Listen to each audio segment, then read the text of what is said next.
El libro de Deuteronomio es el quinto libro de la Biblia y el último libro de la Torá.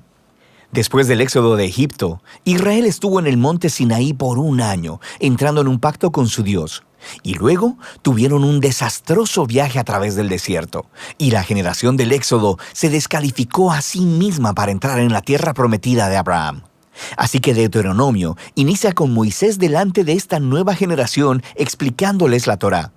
Y es a partir de aquí que el diseño y el propósito del libro se desarrollan. Deuteronomio está formado por una serie de discursos de Moisés donde él está solicitando a la nueva generación de Israel a ser fieles al pacto con su Dios. En el centro del libro está una colección de leyes, las cuales son los términos del pacto entre Dios e Israel. Algunas de las leyes son nuevas, pero muchas son repeticiones de las leyes dadas anteriormente en el monte Sinaí. Y de este hecho es de donde el libro recibe su nombre, de la palabra griega Deuteronomion, que significa segunda ley. Alrededor de estas leyes se encuentran dos secciones externas con discursos de Moisés. Cada una de estas están divididas en dos partes. Profundicemos y veamos cómo funciona todo esto. Así que, primero que nada, Moisés resume la historia hasta ahora y resalta lo rebelde que fue la anterior generación, contrastando con la gracia constante de Dios y su provisión en el desierto. Y Dios sí trajo su justicia sobre ellos, pero no abandonó sus promesas del pacto. Después de esto siguen una serie de sermones muy apasionados, donde Moisés llama a esta nueva generación a ser más fieles al pacto que lo que sus padres habían sido. Él les recuerda los 10 mandamientos, y luego el centro de esta sección es una famosa enseñanza llamada el Shema. Moisés dice: «Escucha, oh Israel, el Señor es nuestro Dios, el Señor uno es. Amarás al Señor tu Dios con todo tu corazón, con toda tu alma y con toda tu fuerza». Esta se convirtió en una oración diaria muy importante en el judaísmo, y esta une todos los temas de este libro.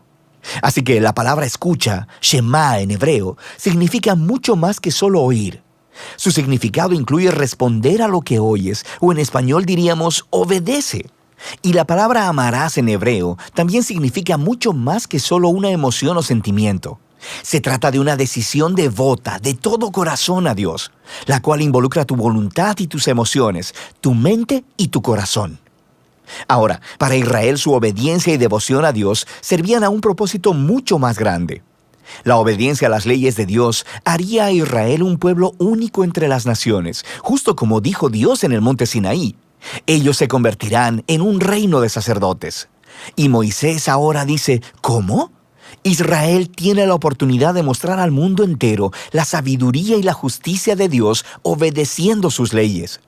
Y la otra idea clave en el Shema es que Israel estaba llamado a obedecer y ser devotos únicamente al Señor, o como literalmente dice en el hebreo, el Señor uno es.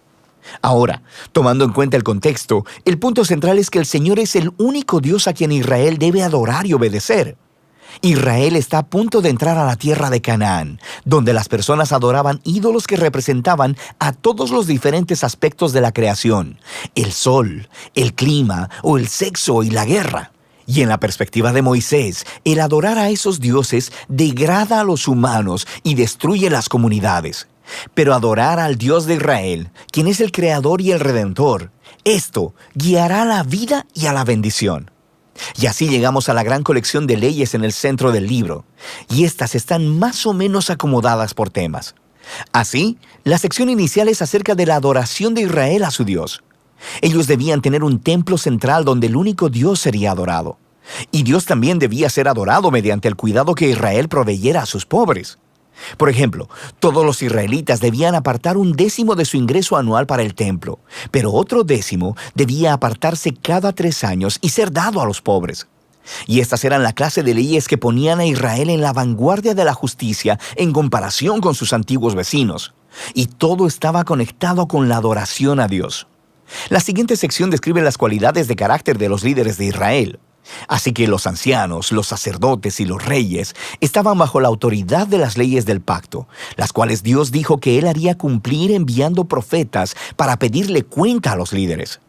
De manera que en contraste con los vecinos de Israel, donde los reyes eran considerados como divinos y como la ley misma, los líderes de Israel estaban subordinados a la ley y a los profetas.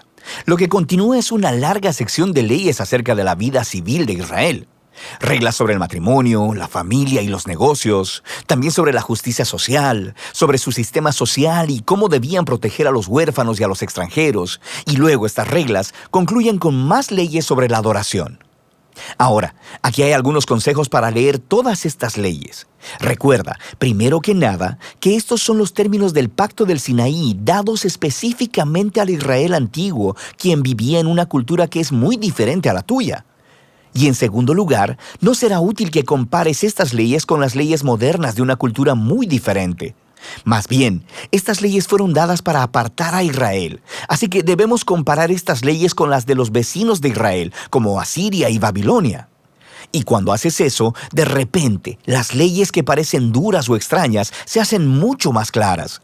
Puedes darte cuenta que Dios está empujando a Israel a un más alto nivel de justicia que el que se conociera hasta la fecha.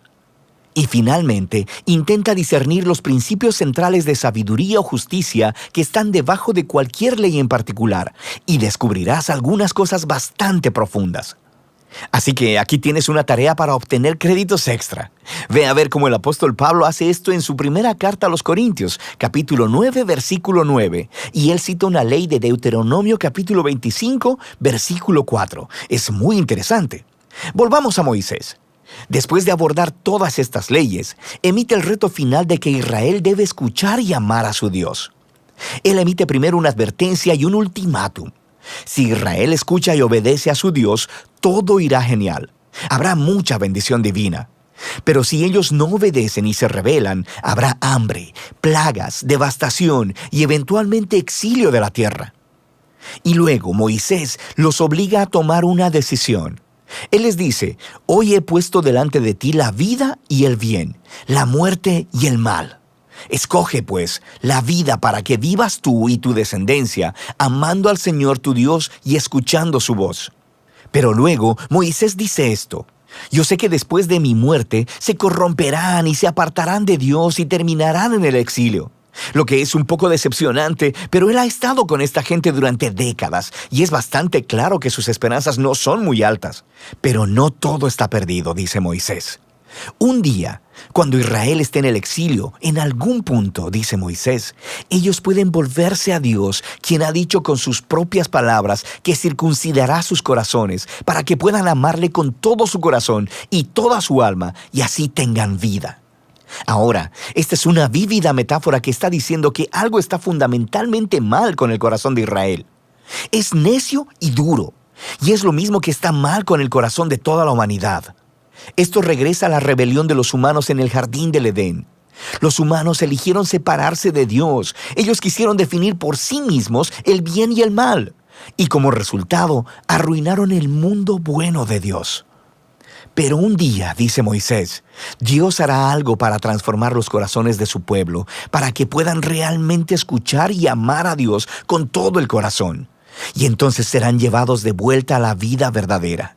Esta es la promesa que retoman los profetas bíblicos posteriores, Jeremías y Ezequiel, la esperanza de un nuevo corazón.